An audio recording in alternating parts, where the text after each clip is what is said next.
this city to meet with the White House, given the mutual reliance.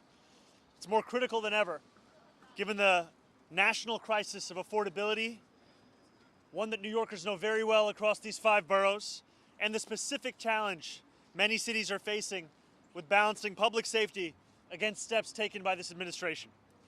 I know that for tens of thousands of New Yorkers, this meeting is between 2 very different candidates who they voted for the same reason. They wanted a leader who would take on the cost of living crisis that makes it impossible for working people to afford living in this city. My team reached out to the White House to set up this meeting because I will work with anyone to make life more affordable for the more than 8.5 million people who call this city home. I have many disagreements with the president, and I believe that we should be relentless and pursue all avenues and all meetings that could make our city affordable for every single New Yorker.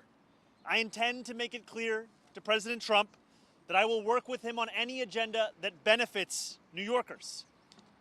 If an agenda hurts New Yorkers, I will also be the first to say so. Thank you.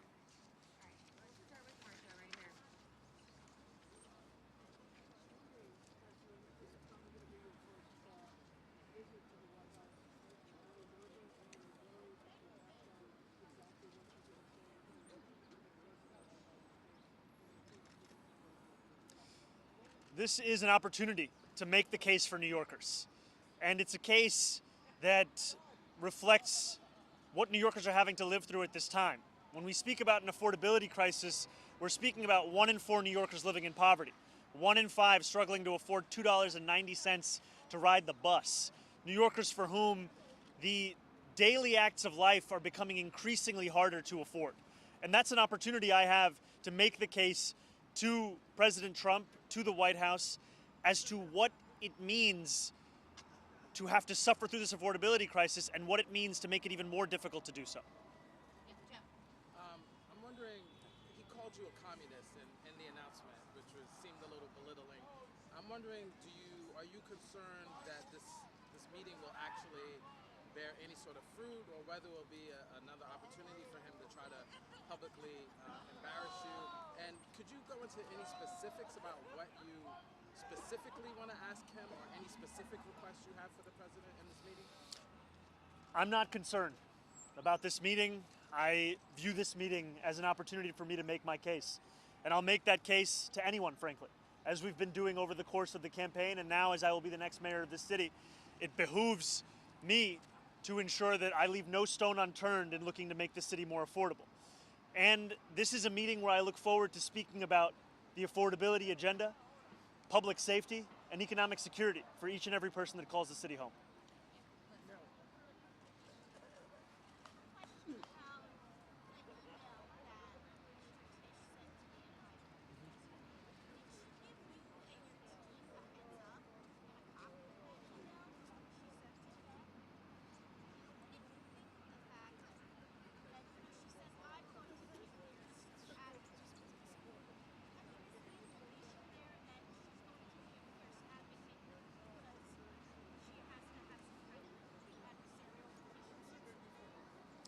I see the implication being that every commissioner should be a fierce advocate for those that work for their department or their agency.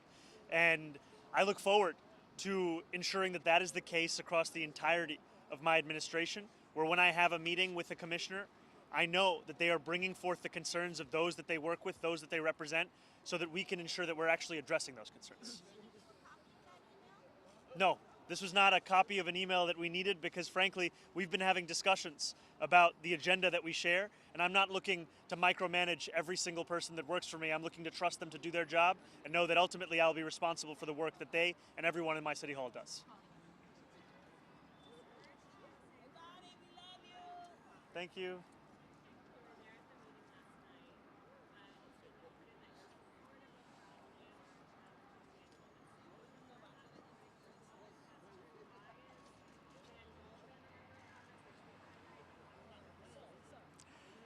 I can confirm to you the things that I've actually said and the things that I've actually done. And last night, I spoke to DSA members, sharing the same message that I've shared in public as well, which is that I do not believe this is the right time to wage this primary.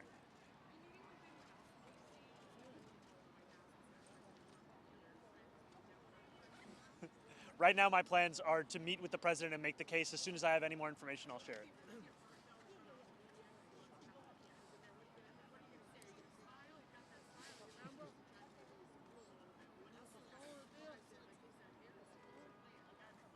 Well, I'll be ready for whatever happens. Yeah, right here. Thank you. Mr. Mayor-elect, do you have any sense Talk in to that advance president. of where you might find some common ground on... Sorry, would you mind saying that one more time? Sure. Do you have any sense in advance where you might find common ground with the president on the agenda and the case that you want to present? And where do you think you might have the most success with him? You know, last year, after the president won his second term, I went to two of the neighborhoods that saw the largest swings towards Republicans. And that was Hillside Avenue in Queens and Fordham Road in the Bronx. And when I asked those New Yorkers who they voted for and why, I met many who voted for President Trump, and they told me it was the affordability crisis. It was cost of living, cost of living, cost of living. And they said that they remembered being able to afford their rent, their childcare, their Con Ed, their public transit more 4 years ago than they could in that moment. And we ran a campaign focused on the same thing, cost of living. And what we found actually is that 1 in 10 New Yorkers who voted for Trump ended up voting for our campaign. And they did so because they're looking for leaders to actually deliver on the cost of living crisis. That's why everything comes back to making the case for an affordability agenda. I will meet with anyone, I will speak to everyone, so long as it could stand to benefit an economic agenda for New Yorkers. And that's where I will always make the case. Mr. Mayor-elect, how are you? Hey, how's it going? You're not cold? Got a jacket. Yeah. So you appointed Jessica Tisch as your next police commissioner yesterday. You've been talking about all the things where you agree on, right? You seem to have insinuated a new kind of SRG to respond to protests. What about things you don't agree on? What about the 2019 criminal justice reform? Where did you land on that? And as well as the gang database is something you called for during your campaign that you would eliminate. You know, I think that these are disagreements that are actually signs of a healthy relationship. And I mean that in that too often mayors and leaders are looking to surround themselves with people who are characterized by the quickness with which they can say yes, as opposed to the quickness with which they can tell you their honest opinion. And I'm very clear in my support for the criminal legal reforms. For example, one disagreement that I have with what the commissioner has stated is I believe the issue with raise the age is not the language within the legislation. I believe the issue is the fact that there were significant amounts of money that were set to be delivered to help with the implementation of that criminal legal reform that were never released and continue to languish within Albany. That is one point of disagreement and one place where I continue to hope to advocate for the release of that funding. And what about the gang database? Are you allowing her to keep that on? Is that something where you still disagree? Where do you land on that now? I continue to have concerns about the vast dragnet and ways in which many New Yorkers are being put into that database.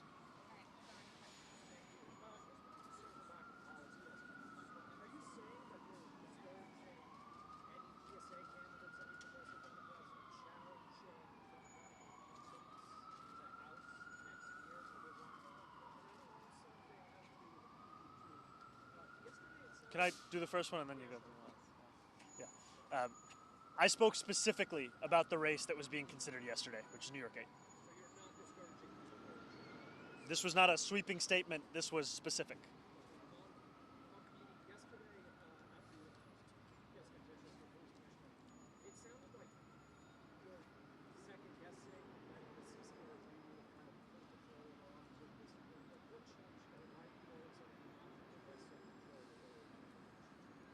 What I've said is that my focus is on delivering immediate steps towards accountability.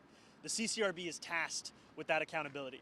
And right now, we are seeing that petty politics and budget battles have rendered it all the more difficult for them to deliver that. In 2024, lack of funding led to the CCRB dropping at least 700 cases. And I've heard estimates from others that the number is actually, in fact, higher than that. What I am committing to is fully funding the CCRB immediately, such that we can ensure these days of these kinds of budget battles come to an end.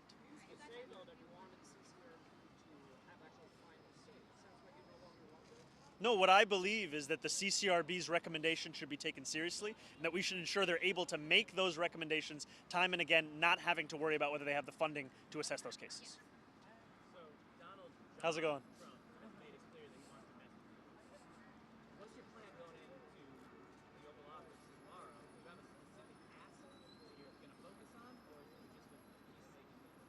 This is a meeting to share the facts about the affordability crisis in the city, a meeting to speak about the importance of public safety and economic security.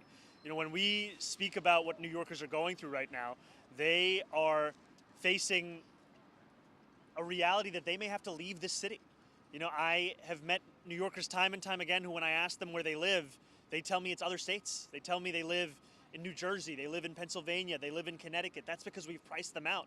And my intention is to make clear to the president what New Yorkers are having to live through right now and how important it is for us to deliver for those same New Yorkers. Plan to specifically pass it on ice, though, stay out of New York?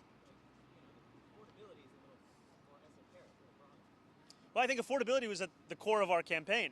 And also, it was affordability based on a value of protecting each and every New Yorker. That means protecting them from price gouging in their lives. It also means protecting them from ICE agents and making it clear that I will look to be representing every single person who calls the city home. All right, back to your love. Mr. Mayor-elect, you're going into the Oval Office, but you and the president have been openly critical of each other. Name-calling, calling you by your middle name. How do you avoid being cocky in the Oval Office? You're on his turf, but he could attack. What's the plan? Well, I think being a New Yorker means that you're prepared for all situations, all kind of comments, all kind of commentary. And at the end of it, the focus has to be, what's the case that you're making? Why are you there? And for me, it's not about myself. It's not about a relationship with an individual. It's about a relationship between New York City and the White House, the president, the federal administration. And I will look to make clear that my interest goes beyond any one of an individual. It's for the people that I look to represent. That's the case I'll make. Do you take that in an Oval Office meeting, though? Because we saw what happened with President Zelensky. What happens? Do you swipe back? I'll stand up for New Yorkers every single day. Thank you, man. Will you meet with Schumer and Jeffries at all while you're in Washington? This is the only meeting I have to share details on. As soon as I have any more details on it. It's going to be happening tomorrow. Chancellor, have you given that any thought? Not as yet, brother, but I'll let you know when we do. Thank you, Mamdani. Love you. Vote for New